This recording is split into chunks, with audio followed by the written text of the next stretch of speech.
Então vamos lá, turma. A gente vai dar início hoje, nesse exato momento, ao meu canal do YouTube, onde aqui eu pretendo trazer conteúdos bem práticos, voltados diretamente para a prática clínica, certo? Então, semanalmente, eu vou escolher temas que são hot topics, digamos assim, temas que são mais quentes, né? Temas que estão sendo mais exigidos na prática clínica atualmente e que serão escolhidos por mim para trazer a teoria e embasar isso na nossa prática clínica, tá certo? E a ideia aqui é trazer insights clínicos realmente de forma bem prática, direto ao ponto, sem muita enrolação, tá? Para que possa ajudar na tomada de decisão de vocês junto aos pacientes de vocês, tá certo? E nesse nosso primeiro encontro,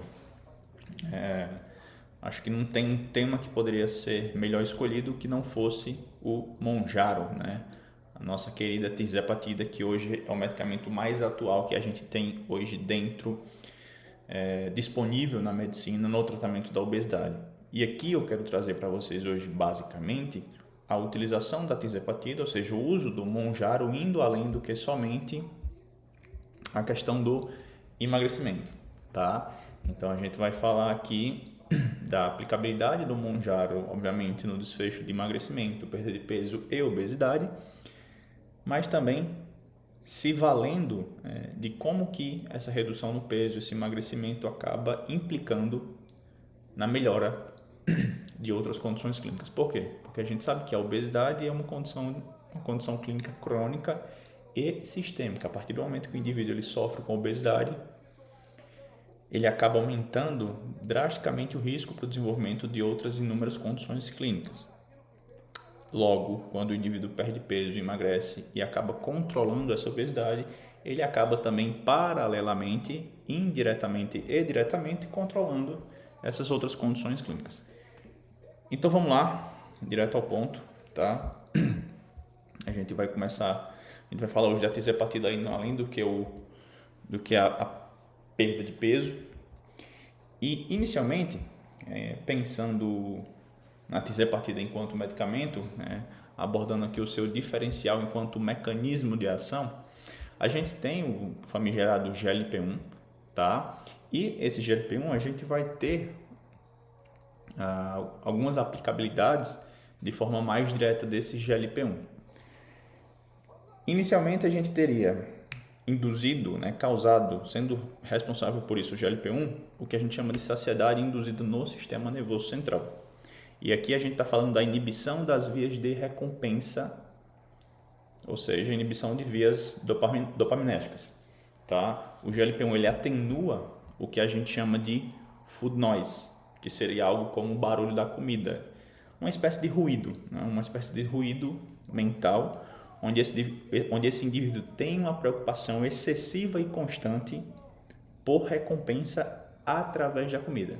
A partir do momento que existe uma modulação desse circuito de motivação, esse indivíduo acaba controlando esses impulsos e reduzindo o craving. O que é craving, Thales? É um termo que explica algum desejo de forma mais intensa, e esse craving ele acontece também com a comida e com alguns alimentos específicos. Tá certo? Um outro ponto, né, em que o GLP-1 acaba sendo muito importante para reduzir a fome e aumentar a sensação de plenitude do indivíduo é justamente o retardo do esvaziamento gástrico, né? Então, é o retardo do esvaziamento gástrico enquanto mecanismo que contribui para a sensação de plenitude e também é o que acaba sendo o responsável por grande parte, né, por boa parte das queixas desses indivíduos, que geralmente são relatadas pelos pacientes. E aqui a gente está falando de enjoo, de náuseas, tá certo? A gente sabe que o Monjaro, que é a tirzepatida, é um duplo análogo. Então, além do GLP-1, ele vai ter o GIP, né? Qual que é o diferencial do GIP? Pelo que o GIP acabaria sendo responsável no indivíduo que está se utilizando do medicamento. Aqui a gente vai ter uma ação direta desse GIP no tecido adiposo, aumentando a sensibilidade à insulina, principalmente nesse tecido adiposo. Então, a partir do momento que existe a presença de receptores de GIP, né, nesse tecido adiposo, a gente acaba tendo isso como uma grande vantagem para o uso do Monjaro da tirzepatida. Isso por quê? Porque o GIP ele atua melhorando a sensibilidade à insulina e o próprio fluxo sanguíneo local nesse tecido adiposo. O que isso causa? Isso causa uma captação, isso facilita a captação de energia para esse tecido subcutâneo, e quando eu passo a acumular mais gordura no tecido subcutâneo, eu deixo de sobrecarregar as vísceras, que no caso seria a gordura visceral. Então agora eu tenho a gordura sendo estocada no local onde ela deve ser estocada, que é no tecido adiposo subcutâneo, tá? Em contrapartida, eu reduzo o acúmulo de gordura na região visceral. E essa gordura na região visceral é uma gordura com potencial nocivo aumentado, é uma gordura que é mais prejudicial justamente por estar próxima de órgãos. Tá? Um outro ponto, né, a partir do momento em que aumenta essa sensibilidade à insulina nesse tecido adiposo, eu tenho também um estímulo maior para o que a gente chama de UCPs, que são proteínas desacopladoras. Então isso acaba aumentando o gasto energético nesse local. Tá? Um segundo ponto, como sendo um grande diferencial da presença do GIP no medicamento, é também a preservação da função das células beta-pancreáticas. Então esse GIP ele aumenta os níveis do que a gente chama de AMP cíclico dentro da célula beta, então isso resulta numa maior liberação de insulina. Além disso, estimula um maior estímulo à transcrição do gene da proinsulina e aumenta o conteúdo total de insulina nas células. Inclusive, alguns estudos em animais, tá? Sugerem que o GIP auxilia na proliferação dessas células em resposta à glicose. Então, eu vou ter uma maior resposta, uma maior liberação dessa insulina em resposta ao consumo de glicose, tá? Logo, eu vou ter um indivíduo que metabolicamente tende a regular melhor, né, esses níveis de glicose. Um segundo ponto seria uma redução indireta dessas células alfa, reduzindo o glucagon. Por quê? A gente sabe que o GIP ele participa indiretamente da regulação das células alfa-pancreáticas, que são células responsáveis pela produção de glucagon. Quando a atividade do GIP está reduzida, a gente acaba observando uma expansão dessas células. Então, isso favorece um quadro de hiperglucagonemia. Consequência, eu tenho um maior estímulo à produção hepática de glicose. Logo, eu acabo contribuindo para uma desregulação metabólica. Então, nesse contexto, esse GIP ele exerce um papel que é muito importante, muito relevante na manutenção dessa homeostase glicêmica. A partir do momento em que ele ajuda a controlar o funcionamento, né, a função dessa célula alfa e limitar o excesso desse glucagon. Ele limita essa secreção mais excessiva, essa secreção em excesso do glucagon. Tá bom? Então, basicamente, a gente tem como grande diferencial do GIP esses 3 pontos que eu trouxe no slide. Né? Então, seria essa ação direta no tecido adiposo, aumentando a sensibilidade, essa preservação da função das células beta-pancreáticas e também uma redução indireta de células alfa, reduzindo o glucagon. Ok? Quando a gente pensa no efeito dessa tirzepatida em resultado de composição corporal, a gente vai ter um estudo que é um subestudo do SURMOUNT-1, tá? Então, enquanto o estudo principal, que é o SURMOUNT-1, envolveu quase 2.600 pessoas, esse subestudo ele focou em 160 participantes, tá? Foram acompanhados por 72 semanas. O perfil médio desses pacientes, desses indivíduos, eram pessoas com obesidade, um IMC médio de 38, e o peso inicial girava em torno de 102 quilos. Como é que foi feita essa avaliação de composição corporal? A análise ela foi feita pelo DEXA, que é considerado o padrão ouro para a gente medir massa magra e gordura. Tá? Então, como resultado, o que a gente teve? Que aqui o estudo acabou avaliando enquanto resultado. Tá? O estudo viu uma redução média de 33,9% de toda a gordura no corpo.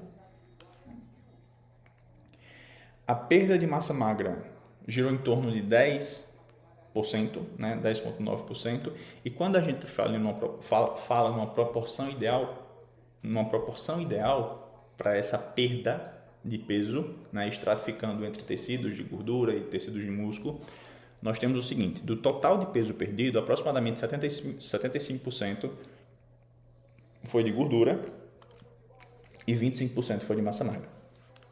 Tá? Então essa proporção é considerada boa, assim, na prática é uma proporção excelente, porque ela indica, né, querendo ou não, que esse indivíduo está conseguindo dar manutenção à massa muscular, que metabolicamente falando é muito importante, priorizando a perda de gordura, que a nível de impacto de saúde é também relevante, pensando em redução da inflamação e tudo mais, tá certo?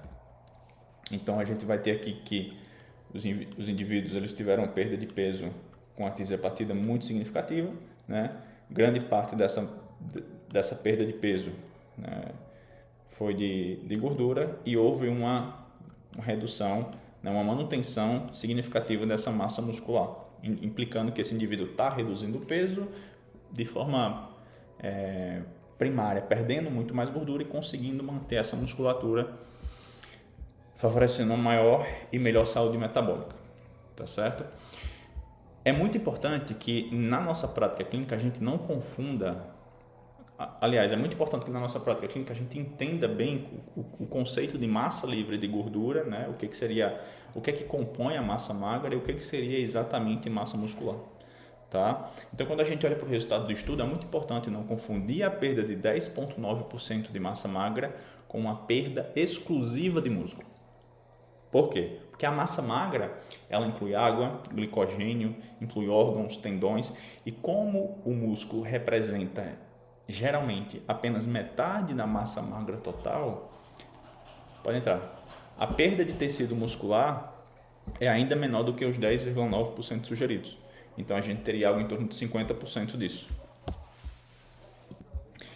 E aí, clinicamente falando, pensando no meu paciente que está se utilizando do Mounjaro, da tirzepatida, quando eu penso na conduta, né, para que a gente consiga otimizar esses resultados de composição corporal, o que a gente vai ter de evidência é a sugestão de 2 a 3 vezes por semana de exercícios de força, que seria no caso a musculação, ou qualquer outro exercício que combine o exercícios de força, pode ser a musculação, crossfit, enfim, né? Exercício de resistência, e uma ingestão proteica que estaria ali adequada. E quando eu penso em adequada, não seria aumentada, né? Existe uma diferença. Existe uma diferença entre eu prescrever, né, uma prescrição de proteína que ela é aumentada para uma prescrição que é adequada. Por mais que a gente pense no uso da proteína, na prescrição da proteína para manutenção de massa muscular, que é sim importante, mas no contexto do indivíduo que tem obesidade, que tem grandes quantidades de gordura essa que acaba protegendo o músculo, eu não tenho essa necessidade de um consumo de proteína aumentado, tá? Que a gente vê naquele indivíduo que é eutrófico e que está naquele processo de perda de gordura que é muito mais refinado, né? Que é muito mais sutil ali, que está buscando a porcentagem de gordura que é menor. Quando eu penso no tratamento da obesidade, eu penso no consumo proteico que gira em torno de 0,8 a 1 grama de quilo, a 1 grama por quilo desse consumo de proteína, tá certo? Então não há essa necessidade de um alto consumo de proteína. Pensando ainda na questão de poupar, né, de preservar a massa magra, a gente, embora não tenhamos evidências que comparem diretamente a tirzepatida com a semaglutida, mas existe, né, a gente consegue avaliar a partir desses resultados que a tirzepatida ela pode ser superior sim. Por quê? No estudo com a semaglutida, a perda de massa magra ela chegou a cerca de 40% em alguns recortes, contra os 11% da tirzepatida, tá certo? Então, o que a gente consegue avaliar pelos resultados que a gente já tem atualmente é que a tirzepatida ela não só implica numa maior perda de peso e gordura, mas também numa manutenção ótima dessa massa muscular, tá certo? Aqui a gente vai entrar agora numa série de ensaios clínicos que foram responsáveis por estudar a eficácia e a segurança da tirzepatida. que é os estudos SURPASS. Os estudos SURPASS, ele é uma série de ensaios clínicos, né, que estudaram a tirzepatida no tratamento do diabetes tipo 2, diferente dos estudos SURMOUNT, que foram focados na obesidade, tá? Então aqui a gente vai ter praticamente o desfecho como sendo estudado em pacientes com diabetes. No SURPASS 1, que foi um estudo randomizado de 40 semanas, os participantes eles eram adultos com diabetes tipo 2 não controlado, apenas com dieta e exercício, e sem uso prévio de qualquer que sejam os injetáveis, tá? Aqui a gente vai ter como resultado, né, como principal resultado, a melhora na glicemia desses indivíduos, né? Então, houve uma melhora na insulina basal que inicialmente era de 7,9% e nas doses de 5, 10 e 15 miligramas, as melhoras foram de 1,87%, 1,89% e 2,07% respectivamente, tá? Ao longo de 40 semanas. Ainda, como a gente consegue avaliar por esses desfechos, então quem utilizou as doses de 5 mg teve uma redução de 1,87%, quem utilizou 10 mg 1,89% e quem utilizou 15 mg 2,07%. Então a gente tem essa perda e essa melhora de forma dose dependente, tá? A perda de peso ela foi dose dependente, variando entre 7 a quase 10 quilos, e a gente consegue ver que quanto mais os indivíduos perdem peso, mais eles têm essa melhora também na hemoglobina glicada. Alguns indivíduos, inclusive, como vocês podem ver aqui no gráfico, eles atingem uma hemoglobina glicada abaixo de 5,7%, que a gente consideraria como uma remissão, basicamente, desse diabetes, né? Considerando a hemoglobina glicada numa faixa dentro da normalidade. O SURPASS 2, ele foi avaliado diretamente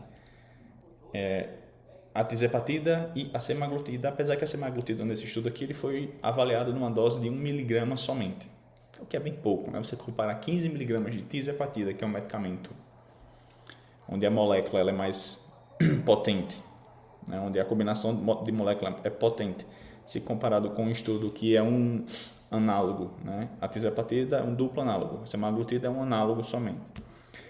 E nesse estudo ele foi avaliado na dose de 1 mg. Mas ainda assim a gente tem alguns desfechos interessantes aqui, tá? Então aqui a gente vai ter que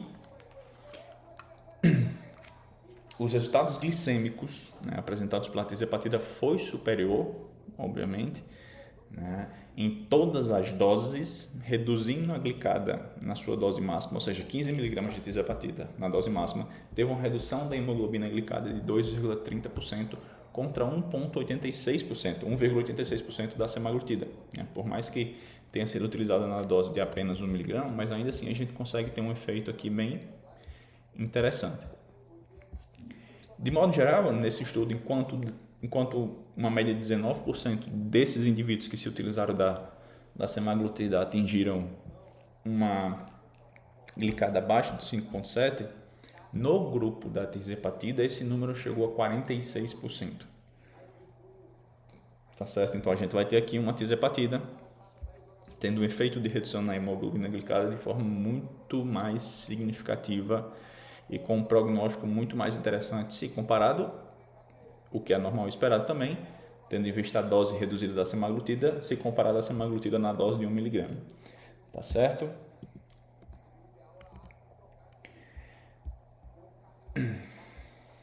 Os SURPASS 3 e 4, né, foram estudos utilizando a tirzepatida se comparado com a insulina. O 3 com a insulina degludeca e o 4 com a insulina glargina. Nesse SURPASS 3, eles fizeram a comparação da tirzepatida com a insulina degludeca, tá? Que é uma insulina basal de longa duração, e estudaram mais ou menos 1.500 participantes ao longo de 52 semanas. Resultado, foi visto que na sua dose máxima a tirzepatida reduziu a hemoglobina glicada em 2,37%, superando a redução de 1,34% da insulina, tá? Quando a gente pensa em perda de peso, o grupo da insulina inclusive ganhou peso, enquanto o grupo da tirzepatida perdeu de 7,5 a 13 quilos mais ou menos, tá? Inclusive a tirzepatida foi mais segura porque ela apresentou uma menor frequência de hipoglicemia. Thales, mas por que esses indivíduos que se utilizaram da insulina, supostamente melhorando o contexto da diabetes, ganharam peso? Justamente por quê? Porque quando eu melhoro o trabalho da minha insulina, eu melhoro a sensibilidade da insulina do meu tecido adiposo. Logo, eu passo a captar mais gordura nesse tecido adiposo, tendo um ganho de peso. Porém, em contrapartida, eu reduzo o que eu chamo de gordura ectópica, como por exemplo a gordura visceral. Gordura ectópica é toda aquela gordura que não está localizada onde ela deveria estar. E teoricamente, onde é que eu devo concentrar gordura? No meu tecido adiposo, de preferência subcutâneo, porque esse tecido adiposo subcutâneo ele tem um impacto metabólico, ele implica, né, num efeito metabólico que é diferente da gordura visceral, até pelo próprio perfil de adipocinas que ele secreta, até pelo próprio perfil de macrófagos, enfim, tá? Mas essa gordura, esse tecido adiposo subcutâneo, ele tende a ser mais saudável, inclusive, do que comparado àquela gordura que a gente acumula de forma ectópica nas vísceras. O Surpass 4, a gente vai ter a tirzepatida sendo utilizada em pacientes com também diabetes tipo 2 e alto risco cardiovascular ou até a própria doença cardiovascular já estabelecida, tá? Só que nesse estudo em específico, ele foi comparado com a insulina que a gente chama de glargina, tá certo? Os resultados foram que, nesse estudo em específico, houve uma redução da hemoglobina glicada de até 2,58% com a tirzepatida contra 1,4% da insulina glargina, tá? Esse estudo, inclusive, ele sugeriu benefícios renais bem significativos, como a menor progressão da albuminúria e uma desaceleração, né, da piora da função renal, tá bom? A gente sabe que o medicamento ele exerce um efeito protetor sobre os rins, né? Protege. O que é a albuminúria? É a presença de proteína na urina. E a tirzepatida ela consegue exercer esse efeito protetor sobre os rins, não só de forma direta, mas também pela própria perda de peso, tá? E essa albuminúria, ela é um marcador, tá? É um marcador de lesão renal. E aí a gente vai ter essa melhora ocorrendo tanto pela perda de peso, tanto pelo efeito direto do fármaco, tá? Preservando e minimizando a progressão dessa doença renal que é crônica. E essa melhora ela foi vista, inclusive, de forma dose dependente, tá certo? Quanto maior a dose perda de peso, maior o efeito direto no fármaco na melhora desses marcadores, bem como a melhora da condição clínica em função de uma maior perda de peso, tá bom? Um outro ponto aqui também interessante, a gente vai ter que, pensando em perfil lipídico, né, houve uma redução desses triglicerídeos entre 19% e 24% e uma diminuição de alguns marcadores que a gente vai ter aqui, né, que são marcadores importantes de risco cardiovascular, que no caso seriam o VLDL e o ApoB. Beleza? Pensando na MASH, né? O que é a MASH, pessoal? A MASH é uma disfunção, é uma esteatose com disfunção metabólica já estabelecida basicamente, tá certo? Então aqui a gente vai ter que, diferente de algumas intervenções que apenas reduzem a gordura, a gente vai ter a tirzepatida demonstrando um efeito, né, demonstrando uma capacidade de resolver essa inflamação, regredindo, né, e até regredindo a própria cicatriz, que a gente dá o nome de fibrose, tá? Enquanto apenas 10% desse grupo placebo nesse estudo obteve sucesso, os indivíduos que se utilizaram da tirzepatida alcançaram taxas de 44% na dose mínima, tá? Então aqui a gente vai ter 44% na dose mínima, 56% na dose de 10 mg e 62% na dose de 15 mg. A gente vendo mais uma vez que o resultado ele também para condições hepáticas é dose dependente, tá?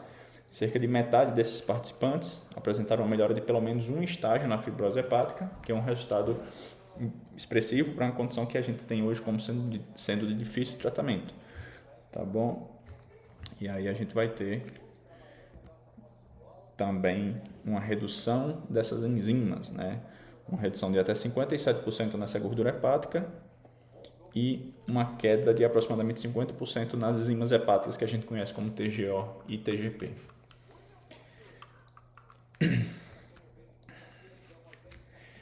Então, essa melhora dessa saúde hepática ela acontece não só pela própria perda de peso, né, pela perda de peso bruta, mas até por um próprio efeito direto desse receptor de GIP no fígado, tá? Implicando nessa melhora de saúde hepática. A gente vai ter que esse GIP, né, esse receptor de GIP acaba melhorando essa sensibilidade à insulina e o próprio fluxo sanguíneo local. O que é que isso implica? Eu tenho agora, como falei agora há pouco, uma captação maior de energia para o tecido subcutâneo, então eu evito de sobrecarregar as vísceras e o próprio fígado com a gordura que a gente conhece como ectópica. Tá? Então, se eu deixo de acumular gordura nas vísceras e passo a acumular gordura de forma subcutânea, na periferia eu tenho uma gordura que tem um perfil metabólico mais interessante. Um segundo ponto seria uma própria modulação dessa inflamação, até pelo próprio perfil de macrófagos. Por quê? Porque a gente teria um aumento desses macrófagos que a gente chama de M2, que são anti-inflamatórios, e uma redução de macrófagos que a gente chama de M1, que são inflamatórios. Logo, como efeito disso, eu tenho uma redução sistêmica na inflamação essa que acaba retroalimentando, né, e implicando alimentando essa condição hepática já com disfunção metabólica, tá? E aí eu vou ter agora, tendo uma redução de gordura, gordura é essa que impacta sistemicamente no meu organismo. Se eu tenho uma redução se eu tenho uma melhora da função da insulina e tenho uma redução da gordura, melhorando a saúde do meu tecido adiposo, eu vou agora ter uma interrupção desse ciclo de resistência à insulina que acaba sendo o motor principal dessas doenças hepáticas gordurosas, tá? E aqui um ponto importante nesse contexto todo é que mesmo a dose mínima de 5 miligramas já traz efeitos altamente benéficos para o fígado, com a taxa de melhora de fibrose que é semelhante às doses mais altas. Então isso permite o quê? Que o paciente que tem uma restrição financeira ou uma menor tolerância aos efeitos colaterais, eles acabam tendo benefícios protetores contra a progressão dessa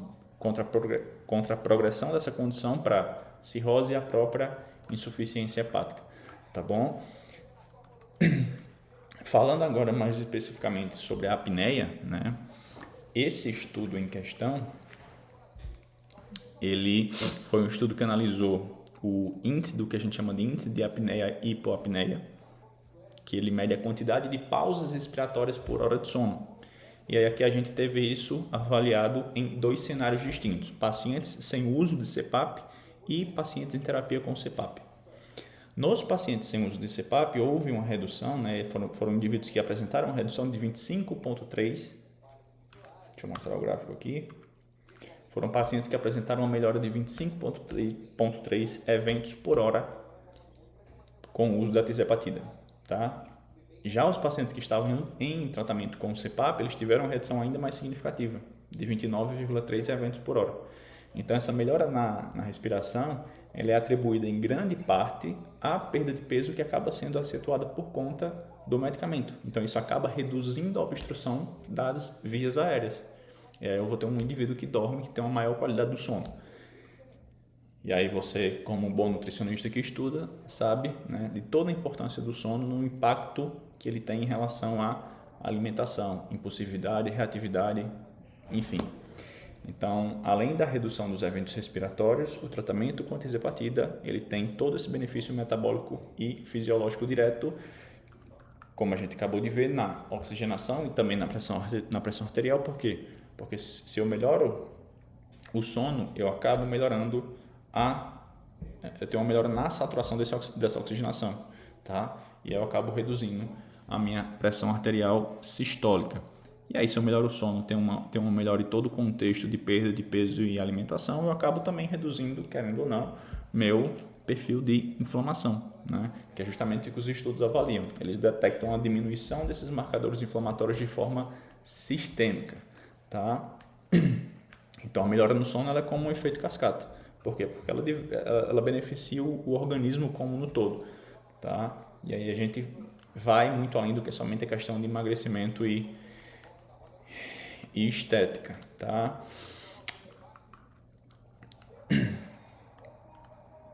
Esse aqui é o CPAP, para quem não sabe, ou nunca viu, ou não sabe o que é, tá? Então aqui a gente vai ter, como eu trago nesse trecho, avaliar o sono do paciente é um princípio de Pareto na nossa prática clínica. Por quê? Porque ele acaba, porque a correção do sono enquanto uma variável é capaz de resolver boa parte dos nossos problemas sistêmicos e metabólicos do indivíduo, né? Então, um sono de qualidade ele vai diminuir a sobrecarga ao coração, vai melhorar a saúde dos vasos sanguíneos, então isso acaba reduzindo o risco cardiovascular. O indivíduo que dorme melhor, ele apresenta menor comportamento hiperfágico, ou seja, ele reduz o impulso para comer, logo ele tem uma maior disposição para atividades físicas, por exemplo, tá? Reduzindo esse risco de apneia, eu acabo reduzindo o risco de desenvolver transtornos de humor também, e aqui a gente está falando de depressão, ansiedade, transtorno de impulsividade, como o próprio TDAH, enfim. Então, a tirzepatida é inclusive uma ferramenta terapêutica aprovada, ou seja, on-label, para a apneia, e é permitido que inclusive dentistas prescrevam a medicação nesse contexto em específico, tá? Além disso, né, a gente pode mencionar também algumas alterações comportamentais que são promovidas pela tirzepatida, tá? Então aqui a gente tem um componente muito importante, um componente bem essencial que vai além do emagrecimento. Isso porque existe, como a gente conversou no início, toda essa modulação de circuitos cerebrais que controlam o humor, o desejo por substâncias, né, como por exemplo o álcool, e a própria relação com a comida, certo? Nesse contexto em específico, pensando em segurança, na própria segurança psiquiátrica do paciente, né, diferente de preocupações históricas com outros fármacos para perda de peso, a tirzepatida ela demonstrou um perfil de segurança que é robusto em relação à saúde mental, tá certo? Nesse estudo em específico, a gente vai ter, né, no SURMOUNT 1, 2 e 3, se utilizando dos questionários PHQ-9 e Columbia, mostrando que pacientes que utilizaram o fármaco tiveram uma chance 18% menor de piora nos sintomas depressivos, se comparado aos 24% observados no grupo placebo, certo? No que diz respeito à instabilidade de sintomas, pacientes que não têm histórico, ou seja, pacientes sem histórico de psicopatologias graves, os sintomas de depressão permaneceram baixos e não aumentaram com o uso da medicação. Um terceiro e bem importante marcador, que a gente chama de ideação suicida. Então, viu que pacientes com casos de pensamentos suicidas, eles foram raros e eles ocorrem em proporções que já são semelhantes entre os grupos de tratamento e placebo, certo? Então, a evidência mostra que paciente com obesidade e depressão grave, ele já possui um risco basal aumentado, né? E que muitas vezes é erroneamente atribuído à medicação. Então, já é um indivíduo com obesidade, com uma baixa questão de autoestima e autoeficácia, que acaba desenvolvendo todo esse transtorno em relação ao humor e já tem naturalmente, por conta da obesidade, um risco basal aumentado. E que isso é erroneamente atribuído à medicação, tá bom? Um dos efeitos comportamentais mais relatados, que a gente também mencionou no início, é o que a gente chama de food noise, tá? E esse food noise é uma espécie de preocupação constante com a comida. No food noise existe uma ligação com circuitos dopaminérgicos que envolvem busca e motivação, né? Então toda essa motivação e essa busca por recompensa e não está necessariamente atribuído somente à questão do gostar, entendeu? O indivíduo continua gostando do alimento, mas o indivíduo que não está se utilizando da medicação, ele tem uma motivação e uma busca aumentada por buscar por essa recompensa a partir do alimento. Quando eu tenho uma inibição dessa via, eu reduzo o impulso persistente de buscar pela comida, que é o que a gente chama de craving, sem fazer com que o indivíduo deixe de gostar da comida. Ele continua gostando do que ele gosta de comer, mas ele perde aquela força, né, aquele impulso persistente de ficar constantemente buscando por comida. Então isso acaba reduzindo esse cansaço mental que a gente naturalmente associa a uma tentativa mais excessiva de controle em relação à alimentação, que pode se tornar algo patológico, entendeu? Então A tirzepatida acaba, tudo isso eu trouxe aqui, então a tirzepatida acaba trabalhando de forma muito forte nessa busca, né, nesses circuitos que acabam aumentando essa motivação e essa busca pela comida. Em relação ao consumo de álcool, a gente vai ter que as evidências em humanos pensando em consumo de álcool apresentam limitações metodológicas, mas existe uma forte plausibilidade para esse benefício, tá? Alguns estudos em roedores mostraram que a tirzepatida ela reduz a liberação de dopamina no núcleo accumbens em resposta ao álcool. Então, eu acabo diminuindo a propriedade, né, toda aquela questão de recompensa em função do consumo de álcool. Quando a gente fala no comportamento de adição, nos modelos animais, o fármaco ele reduz os episódios do que a gente chama de binge drinking, que é o consumo exagerado a esse álcool. Tá? Então, eu reduzo os episódios de binge drinking e acabo também atenuando esses comportamentos de recaída. Então, aqui sugere que a tirzepatida ela tem um potencial terapêutico para transtornos de adição. Tá certo? Então, a gente tem uma literatura que futuramente pode ser algo bem interessante pensando no consumo de álcool, né? Na nossa queridíssima lipedema, o que é que a gente vai ter pensando no uso da tirzepatida no tratamento do lipedema? O lipedema ele é discutido como uma condição que pode se beneficiar do fármaco, embora as evidências que a gente tenha mostrem que tudo se baseia ainda em plausibilidade, tá? Então, são evidências indiretas, não são estudos clínicos randomizados especificamente feitos para um desfecho primário no lipedema. O que é lipedema? Lipedema é uma doença crônica, ela é caracterizada por um tecido adiposo que é resistente ao emagrecimento, apresenta uma inflamação local, um excesso de estradiol no tecido e uma sinalização que é aumentada de macrófagos inflamatórios, que são os macrófagos que a gente falou agora há pouco do tipo M1, tá? Então, para isso a gente vai ter essa modulação de macrófagos. Então, os estudos experimentais eles mostram que o fármaco aumenta os macrófagos de tipo 2, que são esses anti-inflamatórios, e reduzem os macrófagos M1, que são os inflamatórios. Quando eu tenho uma melhora desse contexto inflamatório, eu acabo tendo uma melhora de toda a questão do perfil de gordura desse tecido, tá? A gente sabe que o lipedema ele cursa com mitocôndrias que não queimam gordura de forma eficiente. Então, a melhora nessa vascularização, desse fluxo sanguíneo local, eu acabo tendo uma melhora nesse contexto inflamatório, acabo estimulando também proteínas que a gente chama de desacopladoras e com isso eu aumento o gasto energético nesse local. Outro ponto importante é a própria ação do receptor do GIP, porque como o lipedema é um distúrbio do tecido adiposo, a gente vai ter que a presença desses receptores de GIP nesse tecido é um diferencial. E aí a gente vai ter a melhora da sensibilidade à insulina, aumento nesse fluxo sanguíneo local e acaba ajudando no remodelamento dessa matriz extracelular, tá bom? Pacientes que têm sobrepeso e obesidade, a gente pode ter a tirzepatida como uma estratégia válida. Por quê? Porque a gente sabe que o emagrecimento de forma mais sistêmica ele pode ajudar a reduzir essa carga inflamatória total, tá? Contudo, em pacientes que a gente sabe que são eutróficos, que não têm todo esse excesso de gordura, a gente desaconselha o uso, tá bom? Por quê? Porque com isso eu vou ter uma probabilidade aumentada de perda óssea, desnutrição e queda na performance física, tá certo? Então a gente tem aqui em relação ao lipedema uma necessidade de evidências mais diretas, tá bom? Então faltam ainda estudos comparativos feitos de forma mais direta. Um estudo que seria interessante, ele iria comparar os efeitos no tecido de lipedema entre pacientes que perderam o mesmo percentual de peso com diferentes fármacos para que pudesse se verificar se existe um benefício específico nesse tecido fibrosado, além do que somente a perda de gordura comum, tá? Então, embora a tirzepatida atue como uma ferramenta para quebrar esse ciclo de inflamação e essa resistência metabólica, a gente deve pensar nela com calma, tá? Com cautela, porque a gente prioriza pacientes que possuem indicações metabólicas de perda de peso, tá certo?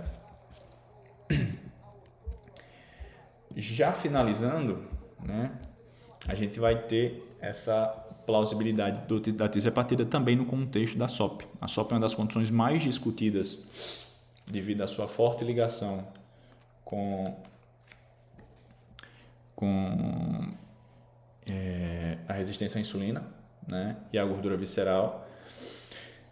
Então, a gente tem essa SOP sendo muito ligada a distúrbios metabólicos, né? E a gente sabe que a tisepatida, por conta da redução de perda de peso e gordura, é capaz de modular isso, é capaz de acabar modulando tudo isso, tá?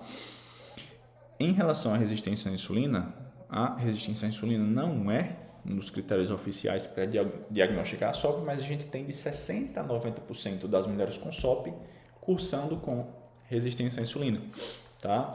E essa própria síndrome, né, ela acaba criando um feedback positivo que é perigoso. Por quê? Porque a gordura visceral, ela aumenta, a gordura visceral aumentada, ela aumenta a resistência à insulina, essa resistência à insulina estimula a produção de testosterona, a testosterona, por sua vez, quando elevada, agrava a resistência à insulina e favorece o acúmulo de gordura visceral. Então, aqui a gente vai ter um feedback positivo, tá certo? O diferencial do GIP, aqui eu trago para vocês o critério de Rotterdam, que é o critério que a gente se utiliza aqui no Brasil o médico se utiliza aqui no Brasil para diagnosticar a SOP.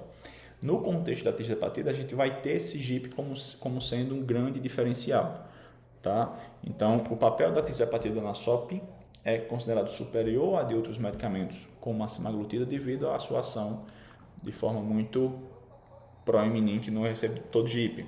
A gente sabe que esse GIP ele responde por aproximadamente 44% dos fatores que influenciam a resposta à insulina, enquanto que o GLP-1 responde somente por 22%. Então, se você tem 100% de insulina liberada, 44% dessa insulina ela é liberada em função do GIP, 22% em função do GLP-1.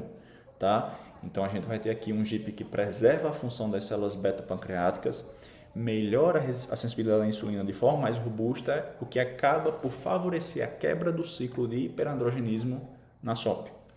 Tá bom?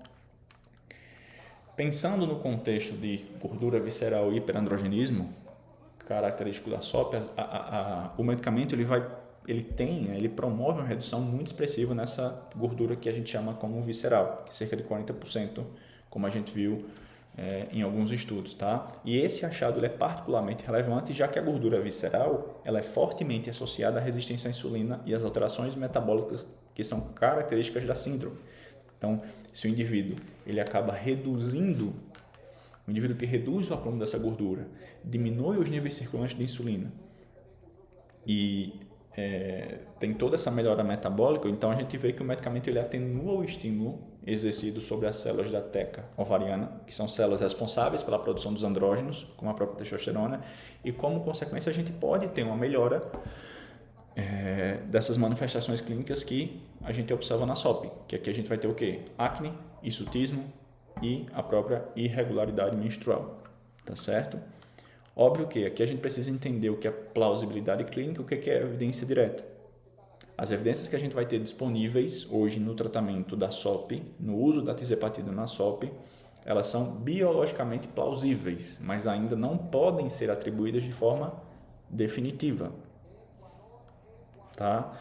Então, o que a gente tem aqui é uma plausibilidade biológica basicamente. Na prática clínica, né, é comum a gente observar uma melhora ou até a remissão desses próprios sintomas em mulheres que têm, né, a SOP, justamente por conta de uma perda de peso que ela é mais significativa em função do uso do medicamento. Tá bom? Mas a gente precisa entender que ainda faltam estudos diretos, estudos comparativos que determinam se esses benefícios eles decorrem de mecanismos próprios da ação do GIP ou se são predominantemente consequência da expressiva redução de perda de peso e a melhora metabólica que é associada a essa perda de peso, tá? Mas de qualquer forma a gente sabe que a tisepatida ela se destaca como uma ferramenta de remodelamento metabólico, se é que a gente pode chamar assim.